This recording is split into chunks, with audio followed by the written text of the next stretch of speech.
Welcome to the Profitable Steward Podcast. My name is Jared Sorensen. It's a privilege to be your host here today.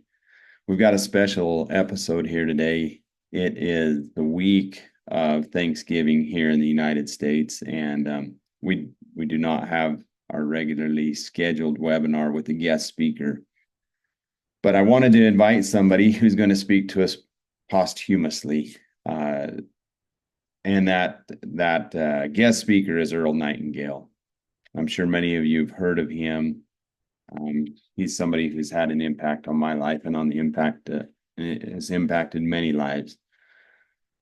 I was given a CD in the early 2000s and popped it in the CD player of my Dodge pickup as I drove around the ranch to check on things. And it was short and it was very concise.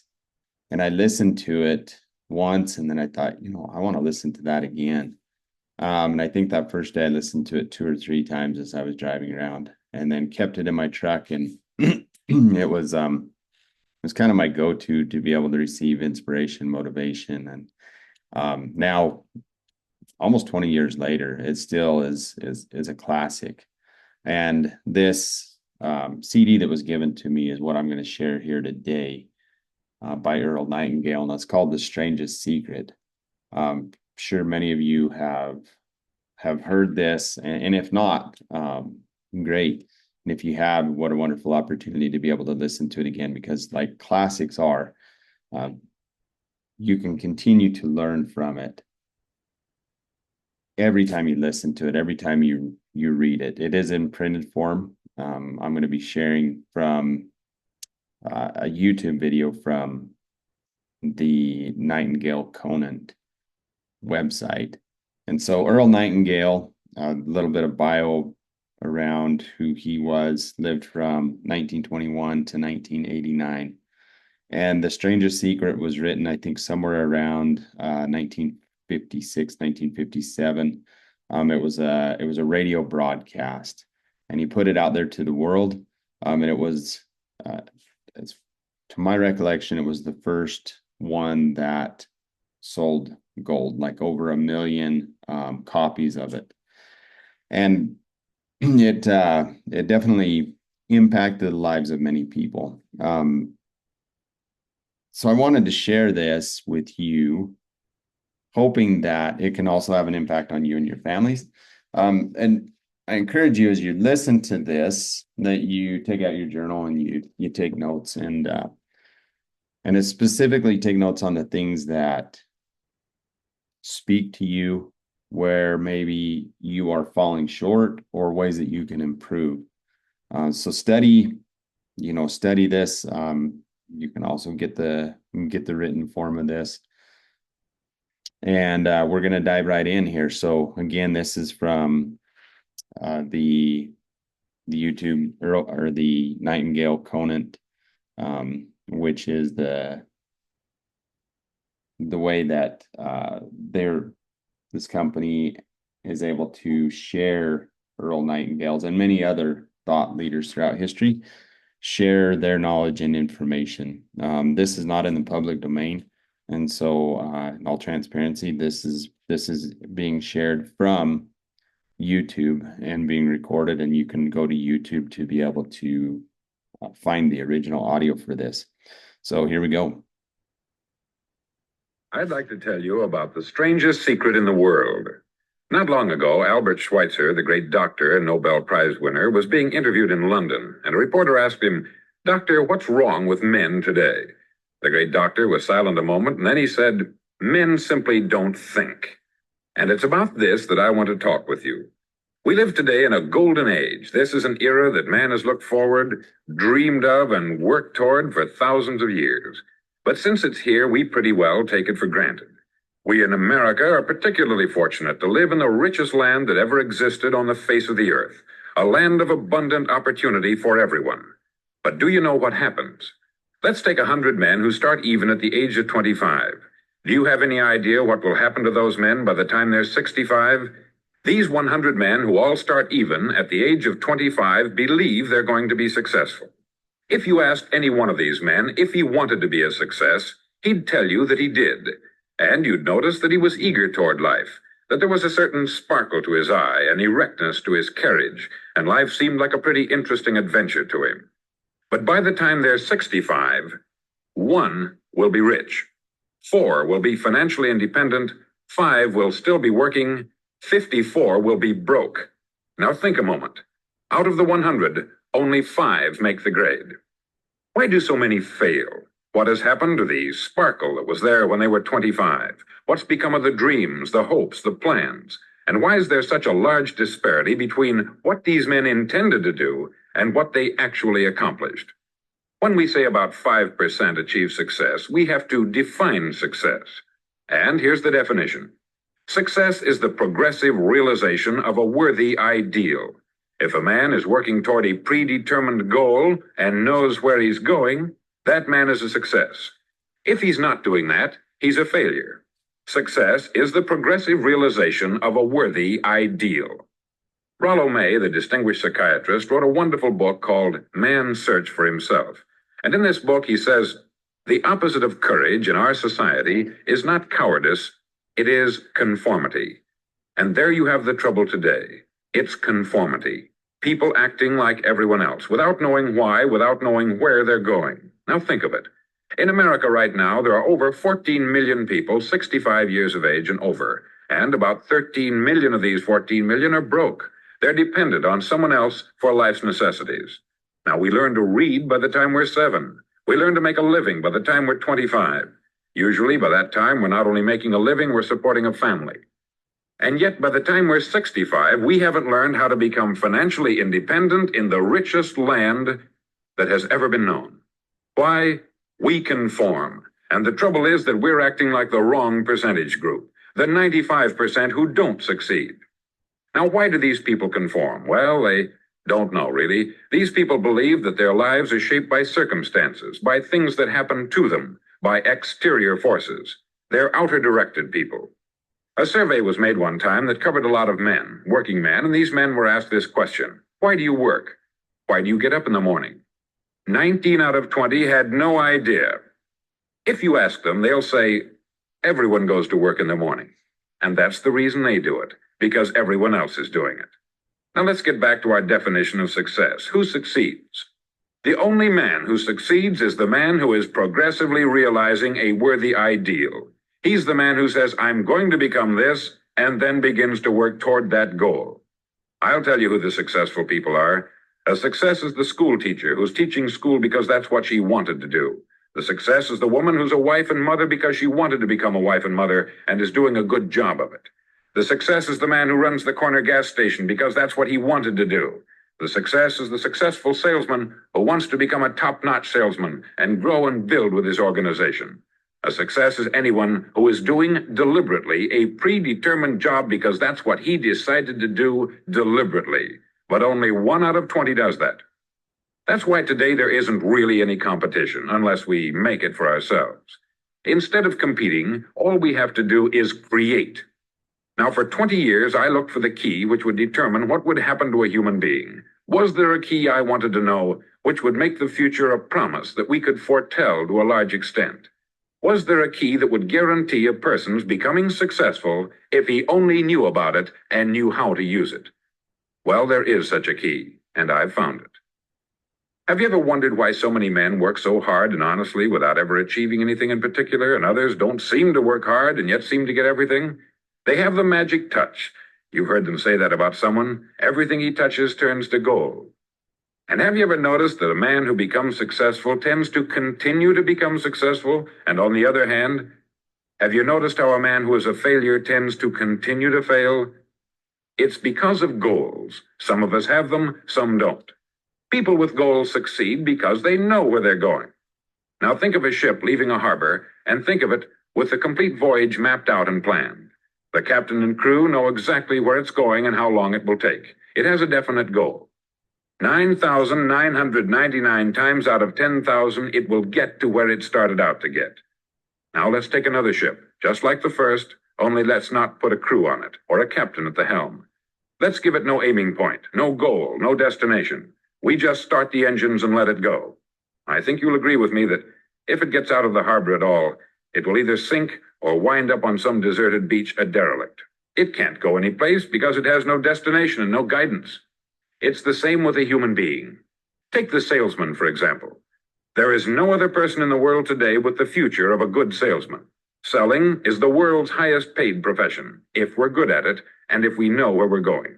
Every company needs top-notch salesmen, and they reward those men. The sky is the limit for them. But how many can you find? Someone once said, the human race is fixed, not to prevent the strong from winning, but to prevent the weak from losing. The American economy today can be likened to a convoy in time of war. The entire economy is slowed down to protect its weakest link, just as the convoy had to go at the speed that would permit its slowest vessel to remain in formation. That's why it's so easy to make a living today. It takes no particular brains or talent to make a living and support a family today. So we have a plateau of so-called security, if that's what a person's looking for. But we do have to decide how high above this plateau we want to aim for. Now let's get back to the strangest secret in the world, the story that I wanted to tell you today. Why do men with goals succeed in life and men without them fail? Well, let me tell you something which, if you really understand it, will alter your life immediately. If you understand completely what I'm going to tell you from this moment on, your life will never be the same again. You'll suddenly find that good luck just seems to be attracted to you. The things you want just seem to fall in line. And from now on, you won't have the problems, the worries, the gnawing lump of anxiety that perhaps you've experienced before. Doubt, fear, well, they'll be things of the past. Here's the key to success and the key to failure. We become what we think about. Now let me say that again. We become what we think about. Throughout all history, the great wise men and teachers, philosophers and prophets have disagreed with one another on many different things. It is only on this one point that they are in complete and unanimous agreement. Listen to what Marcus Aurelius, the great Roman emperor, said. He said, "A man's life is what his thoughts make of it." Disraeli said this, "Everything comes if a man will only wait. I have brought myself by long meditation to the conviction that a human being with a settled purpose must accomplish it, and that nothing can resist a will that will stake even existence for its fulfillment." Ralph Waldo Emerson said this, "A man is what he thinks about all day long." William James said, "The greatest discovery of my generation is that human beings can alter their lives by altering their attitudes of mind."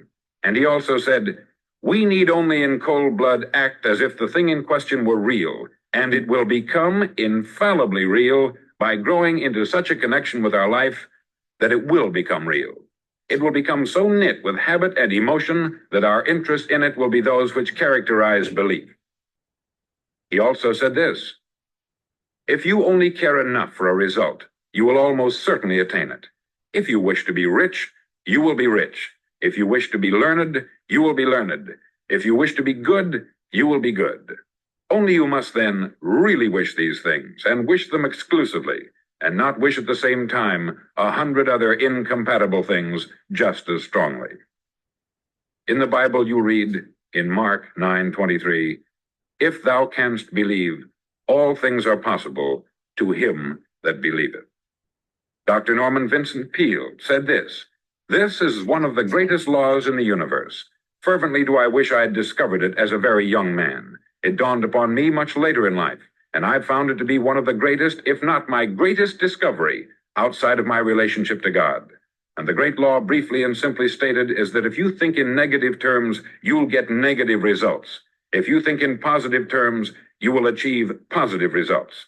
That is the simple fact, which is at the basis of an astonishing law of prosperity and success. In 3 words, believe and succeed." William Shakespeare put it this way, "Our doubts are traitors and make us lose the good we oft might win by fearing to attempt." George Bernard Shaw said, "People are always blaming their circumstances for what they are. I don't believe in circumstances. The people who get on in this world are the people who get up and look for the circumstances they want, and if they can't find them, make them." Well, it's pretty apparent, isn't it? And every person who discovered this for a while believed that he was the first one to work it out. We become what we think about.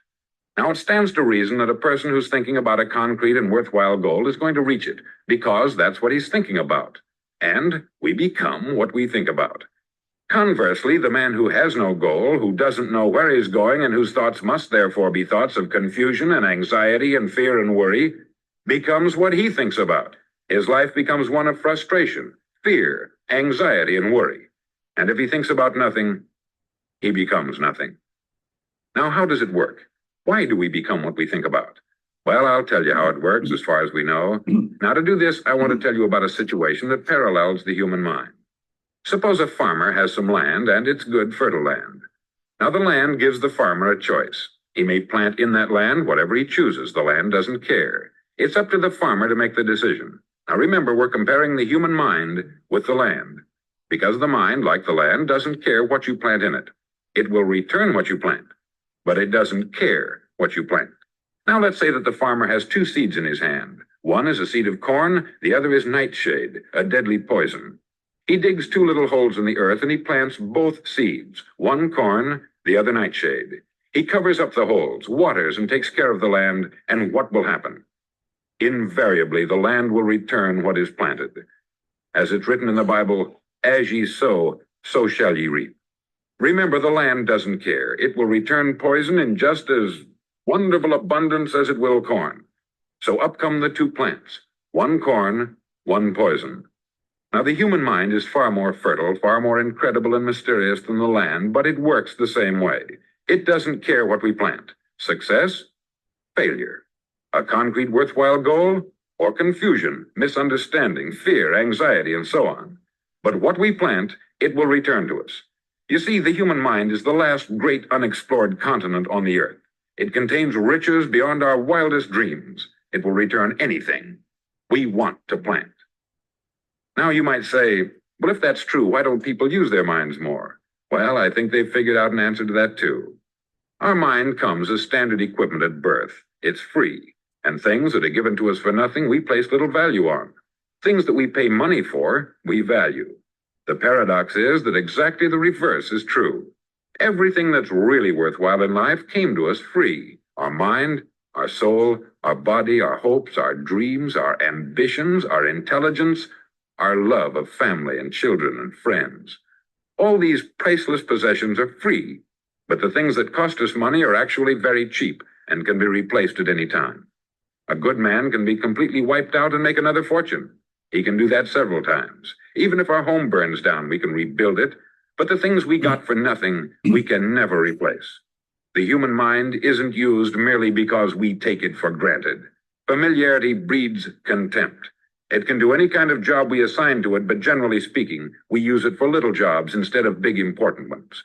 Universities have proved that most of us are operating on about 10% of our abilities. Decide now, what is it you want? Plant your goal in your mind. It's the most important decision you'll ever make in your entire life. Do you want to be an outstanding salesman, a better worker at your particular job? Do you want to go places in your company, in your community? All you've got to do is plant that seed in your mind. Care for it. Work steadily toward your goal, and it will become a reality. It not only will, there's no way that it cannot. You see, that is a law, like the laws of Sir Isaac Newton, the laws of gravity. If you get on top of a building and jump off, you'll always go down. You'll never go up. And it's the same with all the other laws of nature. They always work. They're inflexible. Think about your goal in a relaxed, positive way. Picture yourself in your mind's eye as having already achieved this goal. See yourself doing the things you will be doing when you've reached your goal. Ours has been called the phenobarbital age, the age of ulcers and nervous breakdowns. At a time when medical research has raised us to a new plateau of good health and longevity, far too many of us worry ourselves into an early grave trying to cope with things in our own little personal ways, without learning a few great laws that will take care of everything for us. These things we bring on ourselves through our habitual way of thinking. Every one of us is the sum total of his own thoughts. He is where he is because that is exactly where he really wants to be, whether he'll admit that or not. Each of us must live off the fruit of his thoughts in the future, because what you think today and tomorrow, next month and next year, will mold your life and determine your future. You're guided by your mind. I remember one time I was driving through Arizona and I saw one of those giant earth-moving machines roaring along the road at about 35 miles an hour with what looked like 20 tons of dirt in it, a tremendous, incredible machine, and there was a little man perched way up on top with the wheel in his hands guiding it. And as I drove along, I was struck by the similarity of that machine to the human mind. Just suppose you're sitting at the controls of such a vast source of energy. Are you going to sit back and fold your arms and let it run itself into a ditch? Or are you going to keep both hands firmly on the wheel and control and direct this power to a specific, worthwhile purpose? It's up to you. You're in the driver's seat. You see, the very law that gives us success is a two-edged sword. We must control our thinking. The same rule that can lead a man to a life of success, wealth, happiness, and all the things he's ever dreamed of for himself and his family, that very same law can lead him into the gutter. It's all in how he uses it, for good or for bad. This is the strangest secret in the world. Now, why do I say it's strange, and why do I call it a secret? Actually, it isn't a secret at all. It was first promulgated by some of the earliest wise men, and it appears again and again throughout the Bible. But very few people have learned it, understand it. That's why it's strange, and why, for some equally strange reason, it virtually remains a secret. I believe that you could go out and walk down the main street of your town and ask one man after another what the secret of success is, and you probably wouldn't run into one man in a month who could tell you. Now, this information is enormously valuable to us, if we really understand it and apply it. It's valuable to us not only for our own lives, but the lives of those around us, our family, employees, associates, and friends. Life should be an exciting adventure. It should never be a bore. A man should live fully, be alive. He should be glad to get out of bed in the morning. He should be doing a job he likes to do because he does it well. One time I heard Grove Patterson make a speech, the editor-in-chief of the Toledo Daily Blade, and as he concluded his speech, he said something that I've never forgotten. He said something like this: "My years in the newspaper business have convinced me of several things. Among them, that people are basically good, and that we came from someplace, and we're going someplace. So we should make our time here an exciting adventure. The architect of the universe didn't build a stairway leading nowhere." And the greatest teacher of all, the carpenter from the plains of Galilee, gave us the secret time and time again. As ye believe, so shall it be done unto you. I've explained the strangest secret in the world and how it works. Now I want to explain how you can prove to yourself the enormous returns possible in your own life by putting this secret to a practical test. I want you to make a test that will last 30 days. Now, it isn't going to be easy. If you'll give it a good try, it will completely change your life for the better.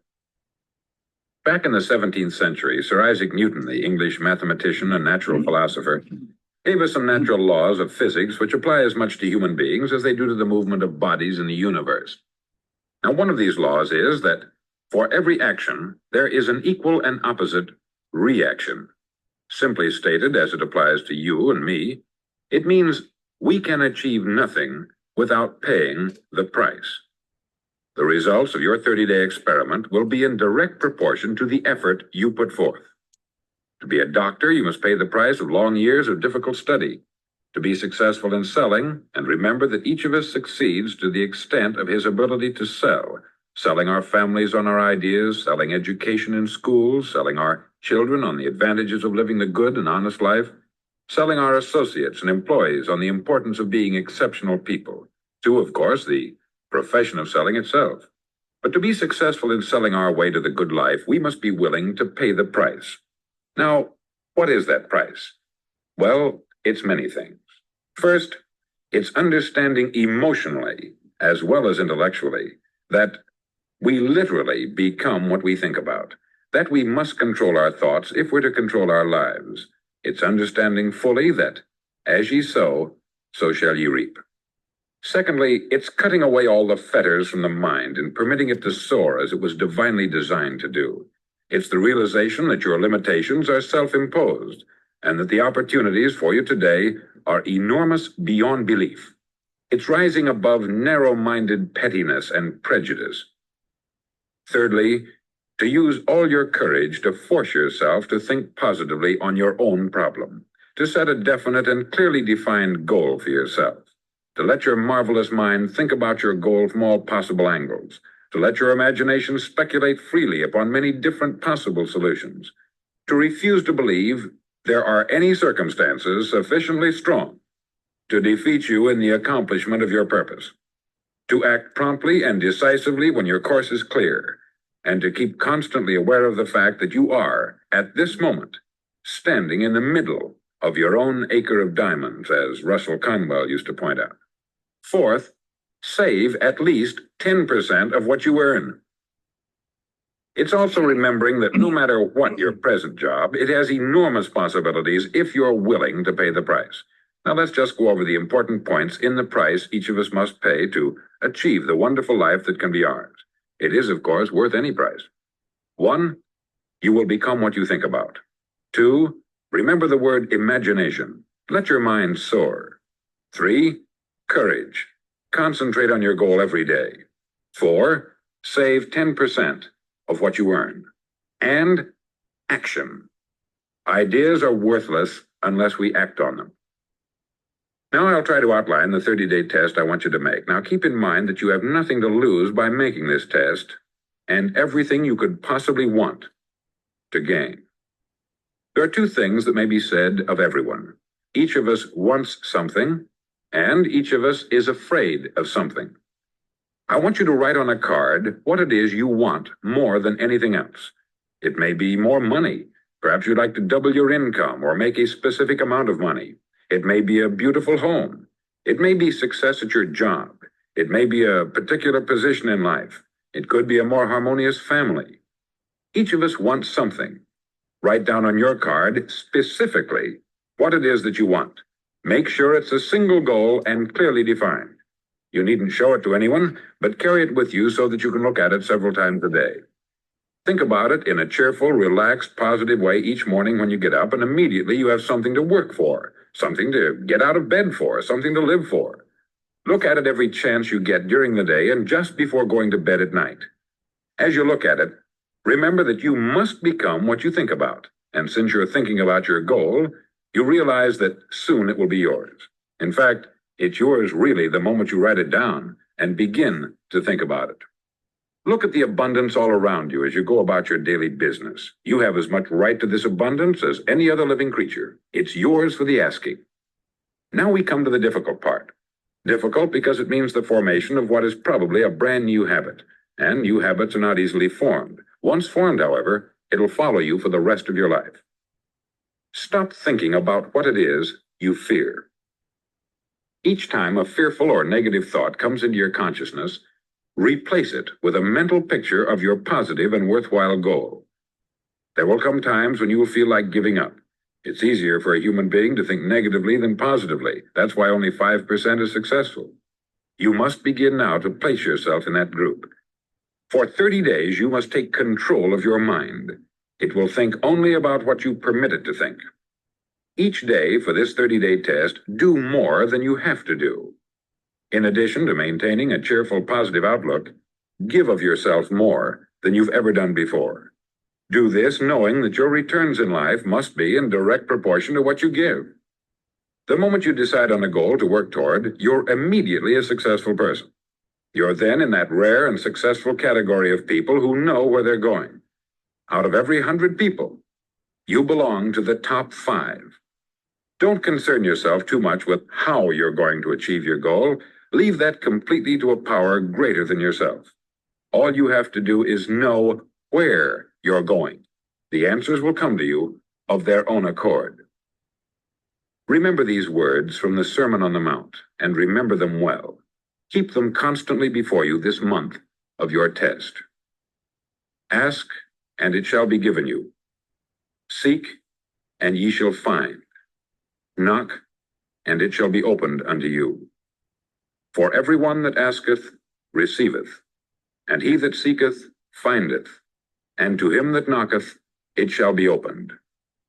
It's as marvelous and as simple as that. In fact, it's so simple that in our seemingly complicated world, it's difficult for an adult to understand that all he needs is a purpose and faith. For 30 days, do your best. If you're a salesman, go at it as you've never done before, not in hectic fashion, but with the calm, cheerful assurance that time well spent will give you the abundance in return you deserve and want. No matter what your job, do it as you've never done it before for 30 days. And if you've kept your goal before you every day, you'll wonder and marvel at this new life you've found.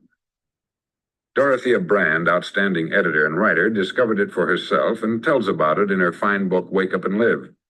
Her entire philosophy is reduced to the words, act as though it were impossible to fail. She made her own test with sincerity and faith, and her entire life was changed to one of overwhelming success. Now you make your test for 30 full days. Don't start your test until you've made up your mind to stick with it. You see, by being persistent, you're demonstrating faith. Persistence is simply another word for faith. If you didn't have faith, you would never persist. If you should fail during your first 30 days, by that I mean suddenly find yourself overwhelmed by negative thoughts, you've got to start over again from that point and go 30 more days. Gradually, your new habit will form until you find yourself one of that wonderful minority to whom virtually nothing is impossible. Don't forget the card. It's vitally important as you begin this new way of living. On one side of the card, write your goal, whatever it may be. On the other side, write the words we've quoted from the Sermon on the Mount. Ask, and it shall be given you. Seek, and ye shall find. Knock, and it shall be opened unto you. In your spare time during your test period, read books that will help you. Inspirational books like the Bible, Dorothea Brand's Wake Up and Live, The Magic of Believing by Claude Bristol, Think and Grow Rich by Napoleon Hill, and other books that instruct and inspire. Nothing great was ever accomplished without inspiration. See that during these crucial first 30 days, your own inspiration is kept at a peak. Above all, don't worry. Worry brings fear, and fear is crippling. The only thing that can cause you to worry during your test is trying to do it all yourself. Know that all you have to do is hold your goal before you. Everything else will take care of itself. Remember also to keep calm and cheerful. Don't let petty things annoy you and get you off course. Now, since making this test is difficult, some may say, well, why should I bother? Well, look at the alternative. No one wants to be a failure. No one really wants to be a mediocre individual. No one wants a life constantly filled with worry, fear, and frustration. Therefore, remember that you must reap that which you sow. If you sow negative thoughts, your life will be filled with negative things. If you sow positive thoughts, your life will be cheerful, successful, and positive. Now, gradually, you will have a tendency to forget what you've heard on this record. Play it often. Keep reminding yourself of what you must do to form this new habit. Gather your whole family about and listen to what's been said here at regular intervals. You know, most men will tell you that they want to make money without understanding the law. The only people who make money work in the mint. The rest of us must earn money. This is what causes those who keep looking for something for nothing or a free ride to fail in life.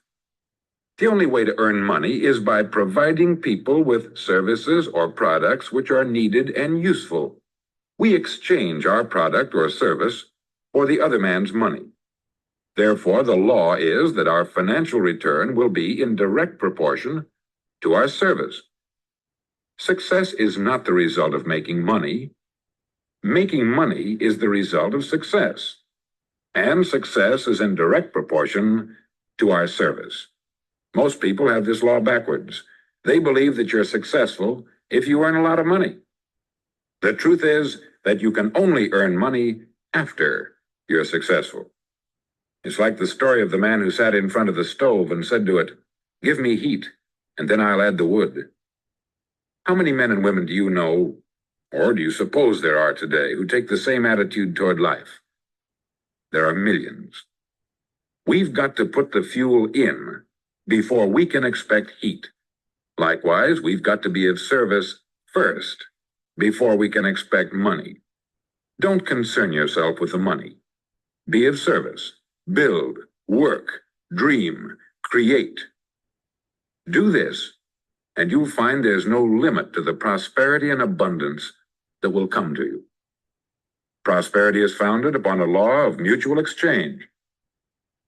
Any person who contributes to prosperity must prosper in turn himself.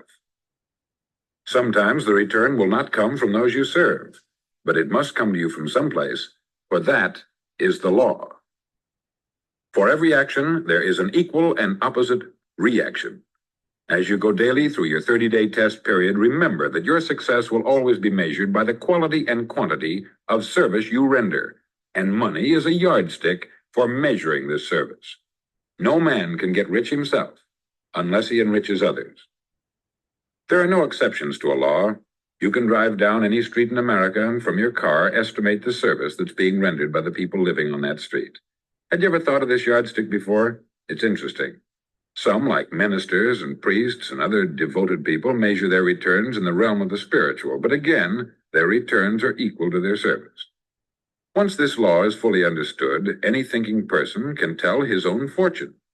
If he wants more, he must be of more service to those from whom he receives his return. If he wants less, he has only to reduce this service. This is the price you must pay for what you want. If you believe you can enrich yourself by deluding others, you can only end by deluding yourself. It may take some time, but just as surely as you breathe, you'll get back what you put out. Don't ever make the mistake of thinking you can avert this. It's impossible. The prisons and the streets where the lonely walk are filled with people who tried to make new laws just for themselves. We may avoid the laws of man, but there are greater laws that cannot be broken. An outstanding medical doctor recently pointed out 6 steps that will help you realize success. 1, set yourself a definite goal. 2, quit running yourself down. 3, stop thinking of all the reasons why you cannot be successful, and instead think of all the reasons why you can. 4, trace your attitudes back through your childhood and try to discover where you first got the idea you couldn't be a success, if that's the way you've been thinking. 5, change the image you have of yourself by writing out a description of the person you would like to be. And 6, act the part of the successful person you have decided to become. The doctor who wrote those words is a noted West Coast psychiatrist, David Harold Fink, MD. Do what all experts since the dawn of recorded history have told you you must do. Pay the price by becoming the person you want to become. It's not nearly as difficult as living unsuccessfully. Make your 30-day test. Then repeat it. Then repeat it again. Each time it will become more a part of you until you'll wonder how you could ever have lived any other way. Live this new way, and the floodgates of abundance will open and pour over you more riches than you may have dreamed existed. Money? Yes, lots of it. But what's more important, you'll have peace. You'll be in that wonderful minority who lead calm,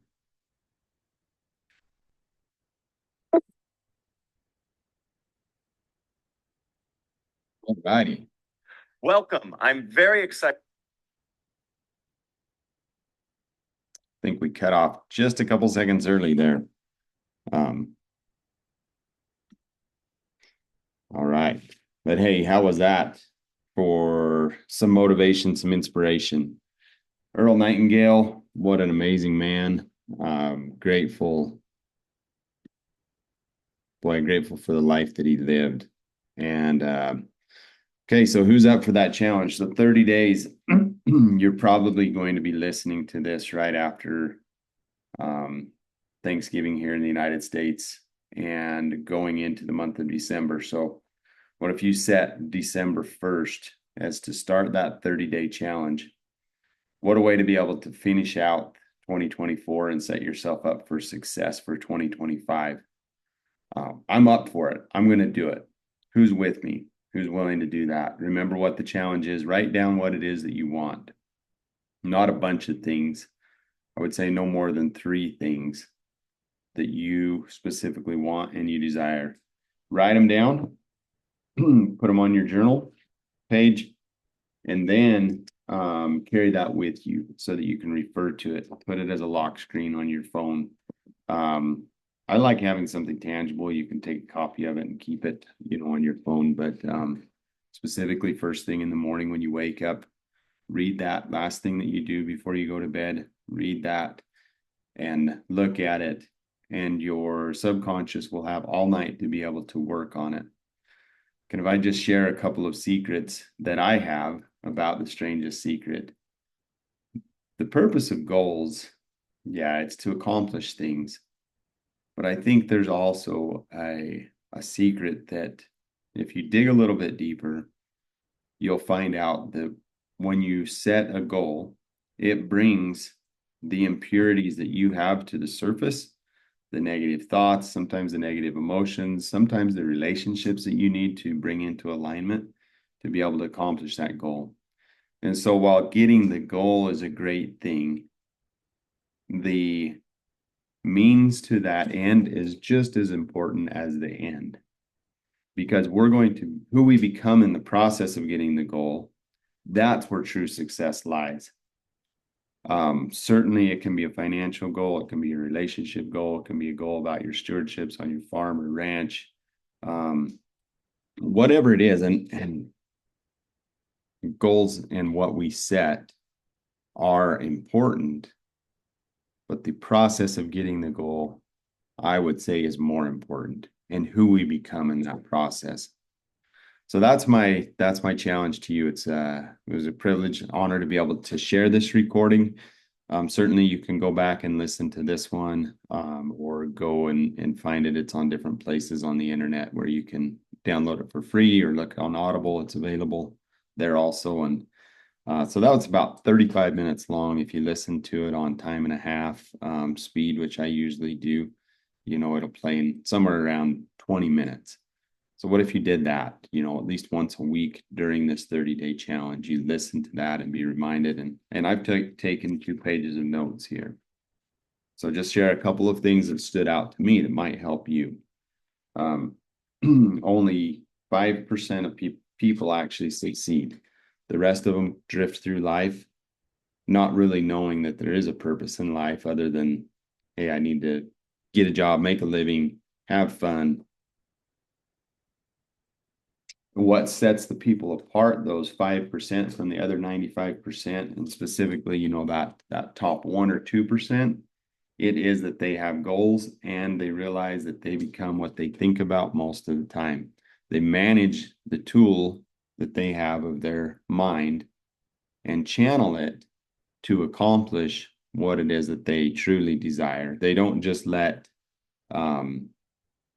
nature run its course and water go downhill through the course of least resistance, because there's no way that would lead to success. That just leads to mediocrity.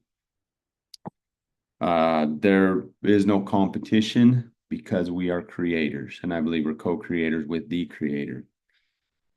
So we might think, well, man, there are tons of other people doing what I want to do. I really want to direct market, but my neighbors are direct marketing and they are selling grass-fed beef. And what's going to set me apart? Well, what sets you apart is you are you, and they're them. And so really, when you tap into who you are, there is no competition. That is the creation. It's recreating who we were become. Believe and succeed. The land will return what you plant. It doesn't care what you plant. It'll return either good things or poisonous plants. Every priceless possession is free. Information is useless. It's the application of information. And then on this 30-day test, write down specifically what you want, your intention for these 30 days. Make it real, make it tangible, something that can be measured. Don't worry about the how. That will take care of itself. Your job is to manage your thoughts, to be able to think about it in a positive and calm and hopeful manner, and to be able to remove doubt. Doubt not, fear not. How many times is that repeated throughout Scripture? So we a lot of times focus on the commandments of what we need to do, but it's also important that we stop doing certain things. And one of those things that we need to stop doing is doubting and fearing, and replacing that with hope and with faith. And as we do that, then that gives us the fuel, the power, the energy to be able to accomplish the goal that we have and transform ourselves in the process. Focus on abundance, everything that's around us, like my screen, background screen here. If we look for what is good, there's an abundance of grass, there's an abundance of forage in its season. Ask, seek, knock, and everyone who does shall receive. That's a very high percentage, right? Everyone. And why do we think that we're different? Well, because it is based on law. And if we are not receiving, then there's a part of the equation, and it's not on God's side of the equation that is falling short. It's on our side. And generally, that's because we are allowing fear and doubt to creep in. And so even though we're doing the good works and we're saying the prayers and we've got our goals written down, the strongest force will win. And like Earl said, if we find, okay, we've succumbed, or we quit looking at our goal, we've succumbed to fear and doubt, then start over.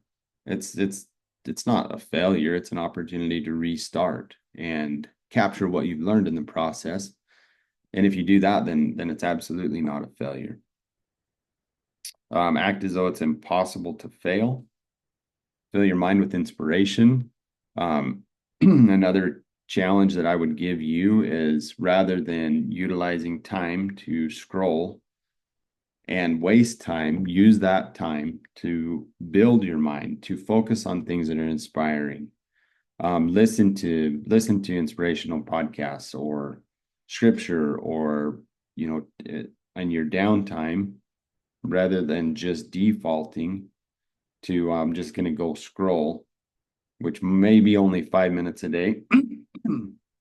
But on average, Americans spend over an hour a day. I don't know what the average is, but it's astounding. It's kind of for some, especially the younger generation, it's the equivalent of a part-time, and I'm sure for some, even a full-time job. So why not utilize that time for something constructive? And then when we think about our goal, be calm. Don't be frantic. Don't be like, oh, I've got to get this, in the sense that I need to make this happen. No, your job is to choose faith over fear. And then God, his angels, the universe, nature, and the laws that govern this world in which we live, it does the heavy lifting for us. And the last point, success is service. And making money is the result of success, and success is the result of service. The more service we provide, the more successful we are, and the more income, the more monetary rewards we have. So I hope this has been impactful for you, whether you've listened to this before or whether it's your first time. Internalize this, take notes, and take the time to write down what your goal is for this next month. What a great gift to ourselves, to our family, even to our Creator, to our Lord and Savior, Jesus Christ. If we go through this during this holiday season and we say, hey, at the end of the year, this is what I've done, and imagine how that's going to set you up for success in 2025. And no matter when you're listening to this, just start the 30 days. You don't have to wait to the beginning of the month. it's the 15th of the month, that's just as good. But check it off. Make a chart, put it on there, and every day check it off. Hey, I did today. I maintained faith. I looked at it. I thought positively about it. Post it in a place that you can see it. Stick it in your shirt pocket so you can look at it randomly throughout the day. What we focus on and what we think about is who we become, and the results will follow. And I definitely know that to be true. This book has been, this audio, which is also a book, has been impactful in my life and impactful in the lives of others. It's definitely a classic. I encourage you to continue to listen to it, repeat it, and learn and apply the principles. So with that, thanks for joining the podcast this week. Look for upcoming podcasts throughout the rest of this year and going into 2025. We're going to stay on the same cadence as the plan throughout 2025 of twice a month. Every other week, we're going to publish a podcast and webinar. You can find, if you're listening to this, on the Profitable Steward. You can also find it on YouTube. And excuse me, look for the podcast channel on our YouTube channel, the podcast playlist, and that is the Profitable Ag Steward on YouTube. Our company's name is Ag Steward, and we do events throughout the year. The next live event that we have is the 21st and 22nd of January. Look for information on that. If you search for Ag Steward on social media, you should be able to find information about that. We post that in most of the regenerative agriculture groups, and look for that. Hopefully here in the next 2 weeks, we'll be sending out the landing page and information to be able to register for that multi-day summit with multiple speakers. The focus of this first quarterly summit is going to be on profitability, because we believe that to be regenerative, we must be profitable. So profitability and regeneration go hand in hand, and we're going to tackle that from both sides. In 2024, we really focused on building out the legacy piece. That is equally important, but we have to be profitable if we're going to have a legacy business to pass on. It has to be something that can be sustainable for generations to come. Well, that's going to be our focus for this one. We've got some great speakers already lined up, and we're continuing to line up speakers for that. It'll be 2 full days of learning, and hope you can join us for that. Hope you have a great Thanksgiving, a great holiday season. Check us out. We'll be the second Thursday in December. We'll be doing a live webinar, and then the summit in January. So take care, everyone. God bless, and have a great rest of your day.